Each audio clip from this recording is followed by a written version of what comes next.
السلام علیکم ملګرو، څنګه چې تاسو ته پته ده چې سعودي عرب په مسافرۍ باندې یو مووي جوړه شوې او انډیا والا ریلیز کړو ملګرو، چې د هغه نوم دی ګولډ لایف. ملګرو چې د هغه نه پس چې دی په سعودي عرب کې چې دی د مسافرو سره واجبه ریاکشن کېږي. د مسافر چې دی که نه د سعودیان چې کومه دي آوټ اف کنټري کومه خلک چې دی که نه د هغو کومه کپیلان چې دي که نه د هغو سره عجیبه ریاکشن کوي. کله چې د هغو سره تصویران هم باسي د هغه نه پس چې دی نو ګلدستې وله ورکوي، هوټل ته بوځي، خوراکونه پرې کوي، یو ځای کښېني او ډېره ښه رویه ورسره کوي.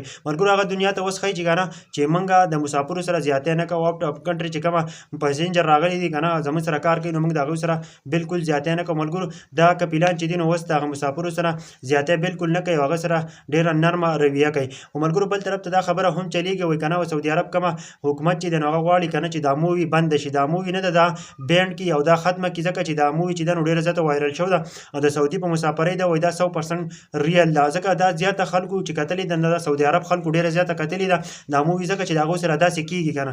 بل چاته خو دومره پته نه وه که نه، څوک سعودي عرب ته نه وي تللی هغه ته څه پته ده. خو چې کومه سعودي عرب ته تللي که نه هغو خلکو ډېره زیاته کتلې په سعودي عرب کې. او اوس چې د هغو کپیلانو کومه رویه ده نو هغه نارمل رویه کوي او په دې خلکو ته ښایي دنیا ته چې موږ د مسافرو سره چېرته داسې نه کوو. خو بلکې هغو کومه مووي چې ریلیز شوې ده نو هغه 100% چې ده نو هغه ډېره زیاته په سعودي عرب کې مسافرو کتلې ده، نو هغه د وجې نه چې ده نو وایرل شوې ده او سعودي عرب په مسافرۍ باندې ده بالکل حقیقت دی. ملګرو دې باره کې تاسو څه وایئ؟ د ټولو مسافرو دپاره ده او انشاءالله نوی قانون هم پاس شوی دی، په 30 ستمبر باندې به هغه قانون اکټیو کېږي. د ټولو مسافرو دپاره ښه خوشخبري ده. او د دې مووي اصل حقیقت دا و چې نن سبا د آوټ اف کنټري کوم پسنجر چې دی کوم مسافر چې دی د هغوی سره کپیلان یو داسې عجیبه ریاکشن کوي. اوس دنیا ته ځان ښایي که نه چې موږ یو ښه خلک یو، موږ یو داسې کار نه دی کړی. ملګرو خو دا چې دی نو دا بالکل حقیقت دی که نه چې دا مووي بالکل حقیقت ته ریل مووي وه، ځکه چې په سعودي عرب کې د ځینو مسافرو سره داسې کېږي. د ځینو سره نه کېږي خو د ځینو سره کېږي. کومه هغه مسافرو سره چې ګولډ لایف د کومه